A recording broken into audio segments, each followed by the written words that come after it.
listening to Surviving Parenthood, the parenting podcast, the podcast which aims to look at all aspects of parenting whilst picking up some handy hints for all the family. Today, we are talking to Claire Cribb, our Twinkl treasure, outdoor fun pro and mum of two girls, all about her parenting experience and why being outdoors is so important for kids' health and well-being. Enjoy this episode, and please don't try sucking something out of your child's nose with a drinking straw, even if it means a free teddy.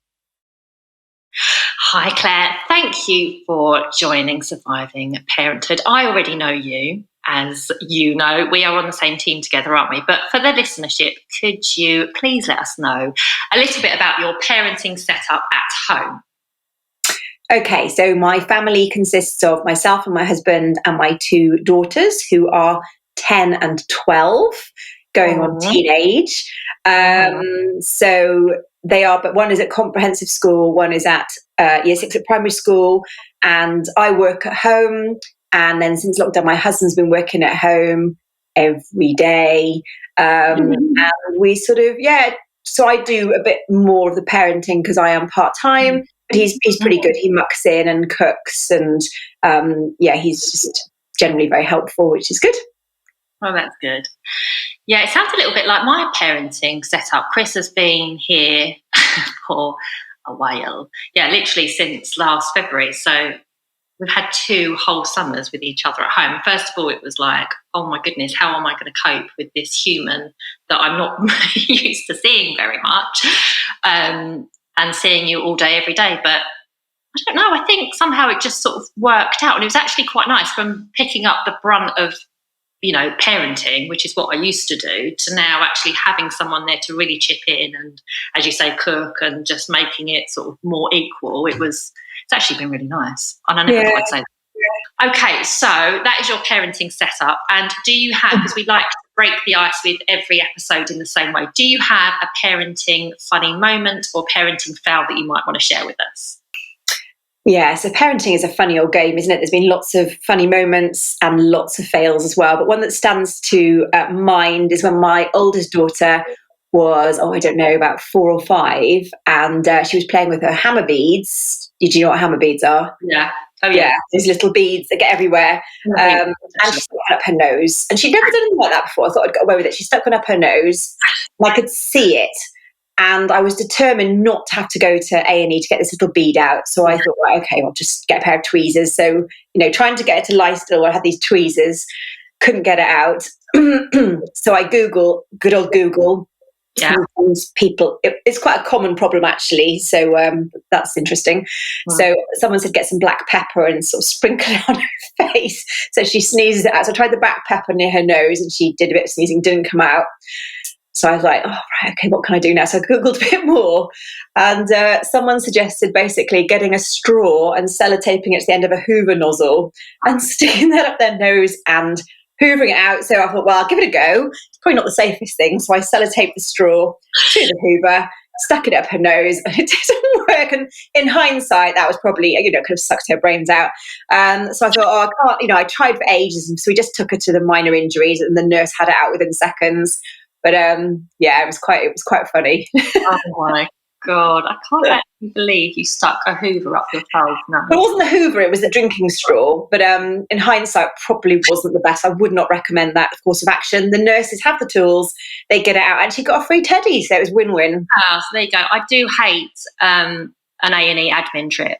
That to me is just the absolute, literally they will have blood pouring down their face.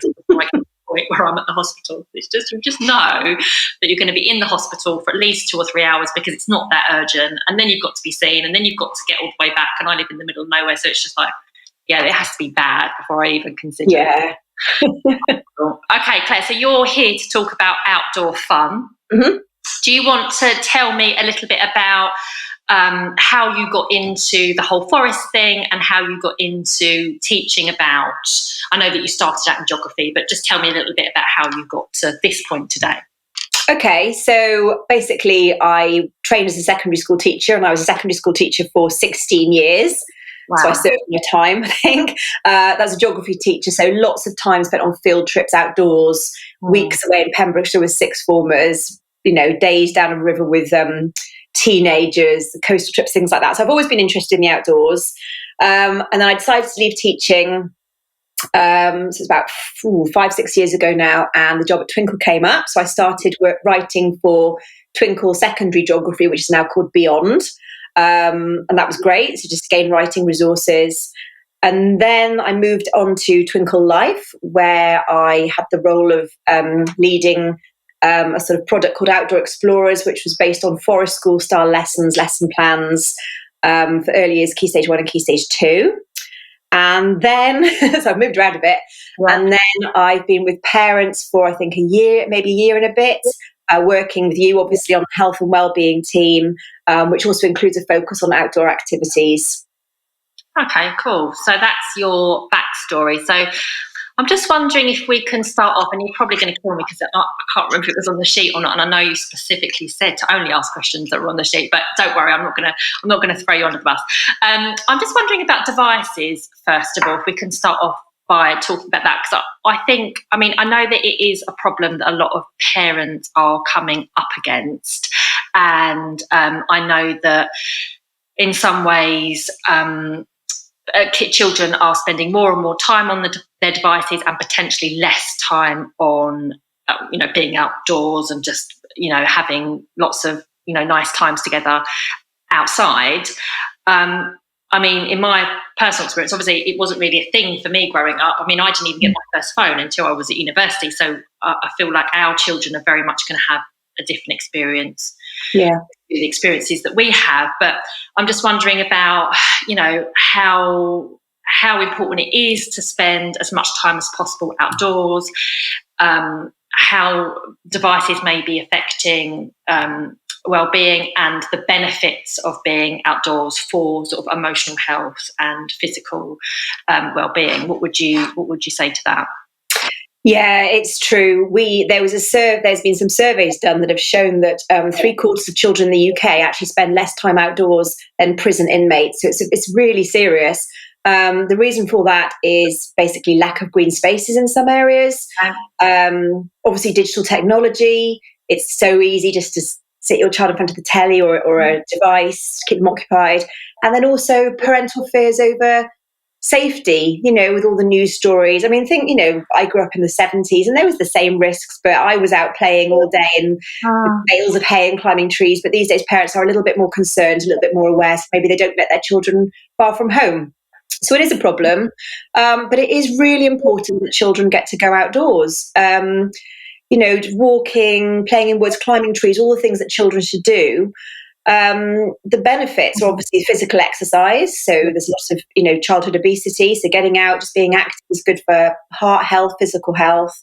And there's loads of well-being, mental health and well-being benefits as well. So being outdoors actually has been proven to reduce stress and anxiety. We know ourselves, if we've been working hard, we go out for a bit of fresh air, we feel better.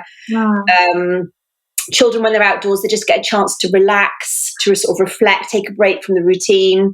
It also boosts their confidence and self-esteem. So doing an outdoor activity, sometimes you might be doing something that puts you slightly, out of your comfort zone. So maybe climbing a tree, maybe exploring a woodland, running, jumping over logs, things like that. It just, it boosts your confidence when you can do something that you haven't done before. And then really importantly, it actually has a physiological effect. So we've all heard of the happy chemicals, serotonin and dopamine. Yeah. They help regulate mood and emotions. So basically, serotonin is released during physical activity. So when they're walking, running, climbing, they're releasing a hit of serotonin, which is really good for mood. Yeah. And then dopamine is released through problem solving. Problem solving activities and physical challenges. So making a den, following a map, finding, going on a long walk and feeling that sense of achievement, that releases dopamine as well. So, that's also important, as well as vitamin D, obviously. Vitamin D from sunlight is really important for health benefits as well. Okay, thanks for going through those. I especially love the hormone one because I feel like if you can put it into context in that way, I think it's actually really helpful for parents to understand what's happening physiologically in the body. And just in terms of, I think you mentioned sort of taking risks. And, you know, I feel like, especially with the forest school stuff, especially, I mean, my two, we're lucky in that both of mine get to do, I mean, that's honestly one of the biggest perks of the school, that they both get to do forest school. They both get to do it for a full day once a term, and then they do it for half a day every other week. So they actually do quite a lot, which is lovely. And I can't tell you the number of benefits that they get from being in that outdoor space in that way. I mean, I know the forest school leader, she talks about it being sort of deep play. Yeah. And that's what it is. It's sort of without the expectation of the classroom environment, which I think especially for kids now, it's even more intense, so intense. Debilitating. I mean, the amount of pressure that teachers are under to tick all those boxes and making sure. Absolutely. Yeah, my younger daughter's got her SATs this year, if they go ahead, and just dreading it, really. Yeah. Is that the year 6 SATs? Yeah, so the last 2 years they've been cancelled because of COVID. Oh yeah. This year it might well go ahead, and she's already quite a sort of anxious person. So yeah, lots of outdoor time for her. Yeah, outdoor time for her, and I feel like just coming away in that sort of environment where they can really be themselves, and it's sort of a very holistic way of going about things. And I am, especially as a parent, interested in taking risks, because I feel like, I mean, my youngest, even though physically he's quite a risk taker, he's very sensitive. So I feel like forest school is so beneficial for someone like him particularly. And then my eldest, she's sort of like a wild spirit, so she just loves, you know, being at one with nature. But I think they both have developed so much confidence from being in the forest school environment, and I feel like they've been able to organise their play so much more effectively as a result of that. Yeah. I'm just wondering if I can ask you, Claire, about sort of forest school specifically, and you know, what you really feel like the benefits are to that. Yeah, sure. So some parents might not have come across forest school, so I'll just backtrack a little bit and say what it is and what the history is. So basically, forest school is basically a big outdoor classroom. It's normally set in an outdoor environment, such as a woodland or a forest, hence the name. And it's led by trained practitioners. So they are trained, they've been on courses, and they engage children in nature-led learning, and it's mainly child-centred. And interestingly, it's got quite an interesting history. So way back in 1993, a group of nursery nurses from Somerset, not far from myself, they went over to Denmark to look at their preschool system, and they saw that the children's education was largely outdoor-led, and they were learning through play in the outdoors, and they saw these children were kind of flourishing and blossoming. So they took those ideas back to the UK, and they set up their own version of forest school, and just the benefits were huge. The children were becoming more creative, the way they approached tasks. And so basically local authorities about 20 years ago now started taking it on board and set up lots of training colleges. And now there are probably hundreds of forest school establishments around the UK. I know there are more and more springing up all the time. I see them on Facebook. Yeah. And so it's definitely growing, and the benefits are out there.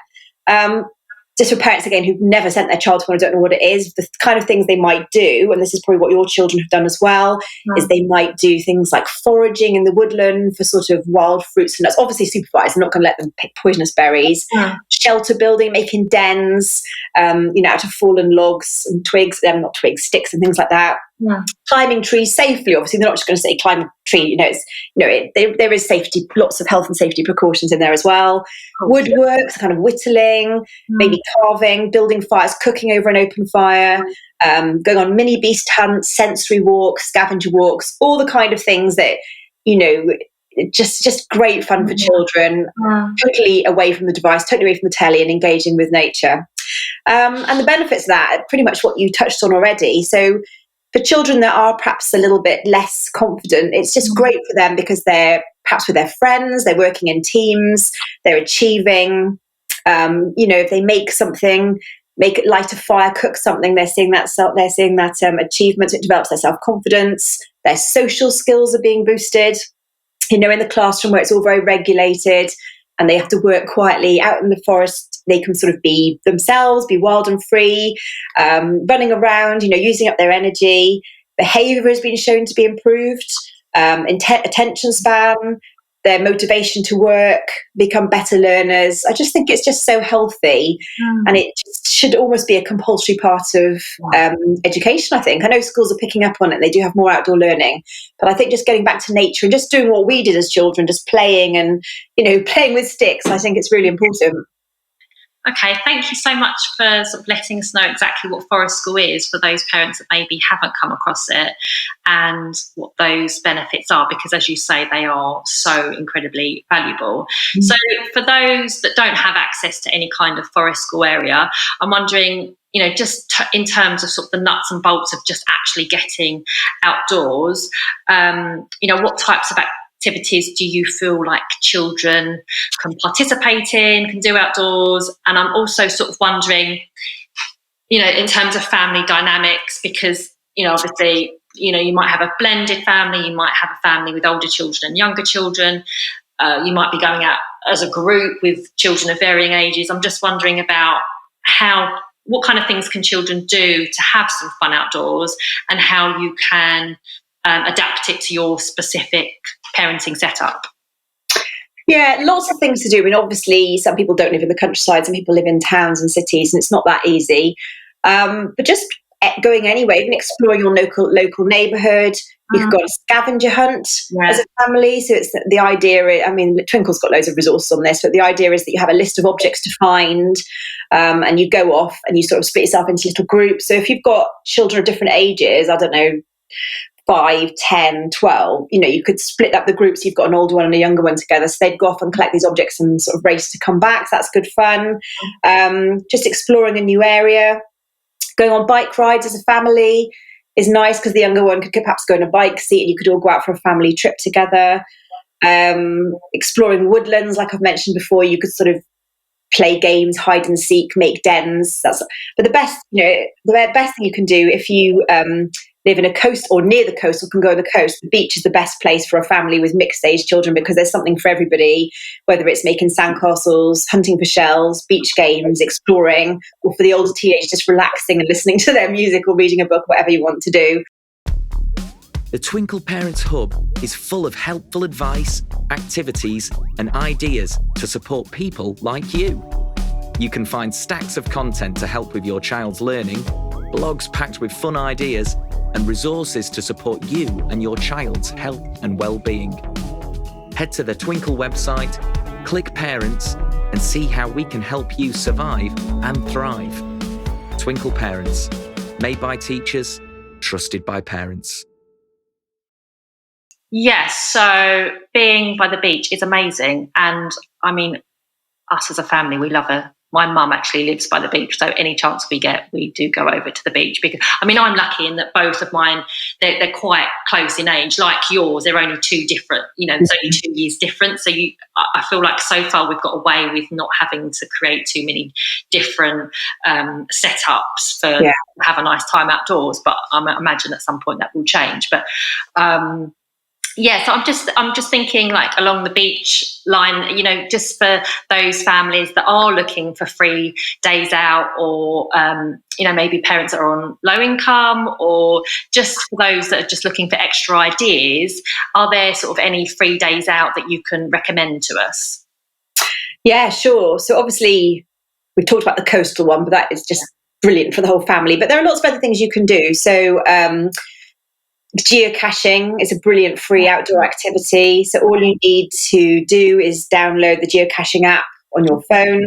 For those people that don't know what geocaching is, basically it's using GPS to hunt for hidden treasure. Now, hidden treasure is probably like a little plastic toy in a margarine pot or something, but basically the public hides these little treasures all around the UK, and they log their locations on the geocaching website. And then you have a map on your phone with telling you where these locations are, and you have to find them. So it's like a treasure hunt. It's completely free, and it's great fun. And it's fun for all ages. You get nearer, and you can try. And then you search for where it is. It might be under a log or under a stone or something, and you find it. And the idea is that you replace it with something you've brought, or you just put it back again. And sometimes it's a list, and you can put your name or a little message. So that's great fun, totally free, like a huge giant treasure hunt. Going to woodlands, I've mentioned before, it's just like a huge outdoor, adventure centre that doesn't cost a thing. Yeah. Make your own den, split up, don't play hide and seek. Obviously don't send children off by themselves, but little groups play hide and seek. I've done, when mine were little, we used to do that a lot. Make up your own scavenger hunt, searching for pine cones, a green leaf, a yellow leaf, a brown leaf, an acorn, a rock, a squirrel, a bird's nest, things like that. Tick them off, prize for who can collect the most things.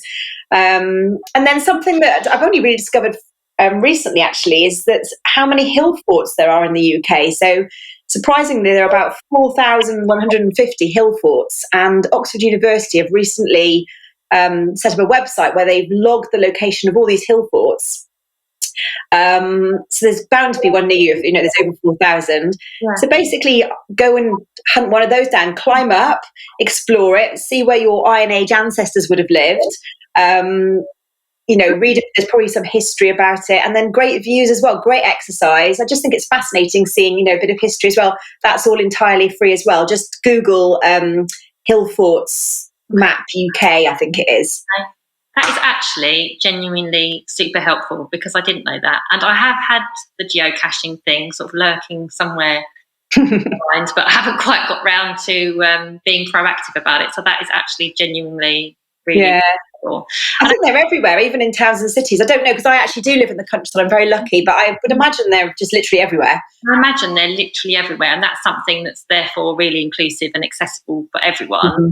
And I guess as well, it can just be really if you are privileged enough to have some outdoor space, in your garden or that kind of thing, I feel like just making it really simple and just getting your children into gardening is actually a really lovely way to just get them outdoors and get them having some fun, getting their hands dirty. I mean, my husband, he loves gardening, so he sort of takes over that thing. But I do love it, but he's just, much better at it than I am, and he sort of knows names of plants and he knows when to and that kind of thing. But just in terms of gardening, what kind of thing would you suggest around that, and the benefits of being outside in the garden? Yeah, gardening's great, isn't it? A lot of people get really scared of it and think, I don't know anything, I don't know, nothing will grow. But actually, you just literally plant stuff in the ground and it grows, because that's nature. So yes, get children into gardening. Even if you haven't got your own garden, you can just grow things in patio pots or hanging baskets. But start them young. So if you've got young children, mud kitchens. I don't know if you were the same as me when you were young, but mud pies, mud cakes, just literally old pots, pans, spoons, mud, water, maybe some paper cake cases, and they will love it, decorating it with sort of rocks and pebbles, and it's just free fun, really. As they get a bit older, then seed bombs is another great thing to do with your children. You just get some wildflower seeds, some compost, some clay soil, and you mix everything together with lots of water. Again, another muddy activity. Roll it into a little golf ball size ball, let it dry out, and then in the spring, you just chuck them anywhere where there's some bare soil and a sunny spot, and hopefully your wildflowers will grow. So that's great fun as well. So it's gardening, but it's just fun gardening. Yeah. And then just when they get older, just have fun with it. So there are sunflower seeds are better to plant than others. So sunflowers are a classic, obviously. One of my neighbours has got, I've never seen such big sunflowers. The heads are like shower heads, they're massive. They're great fun to grow and really easy to grow. Sweet peas, they're good. Californian poppies are easy to grow, marigolds, and plant them in pots, or just be adventurous, plant them in an old welly. Flowers and plants will grow in anything as long as you've got soil and water.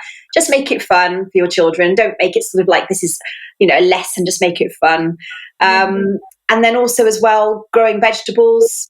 It's really, really easy to do, and it might encourage your child to start eating things that they've grown. They often do. So French beans, tomatoes, salads, strawberries, loads of things. Yeah, just try and get your children into gardening. But you don't need to call it gardening. Just call it having fun outdoors and planting and playing with plants. Yeah, those are really good tips. And I do feel like if children are participating and it being sort of a sensory interactive experience outdoors, then especially with the vegetables, I feel like my two have especially tried things that they wouldn't ordinarily try, because they're the ones that put it into the ground. So I feel like the benefits, it's a bit like a domino effect, isn't it? It's just amazing, really. And Yeah, I feel like it doesn't have to be anything too big and meaningful and Instagram worthy. It just has to be, as you say, those things that you highlighted, just making it really fun and accessible. So yeah, thanks so much for those tips. I've actually been writing them down this over. Good.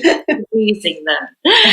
Oh, well, thanks so much for joining us here today, Claire. You've been amazing, and I'm sure everyone will agree that you've come out with some amazing tips, and I will certainly be using them. So thanks for joining us again. You're very welcome. Thank you very much for having me. Take care. Bye. Bye.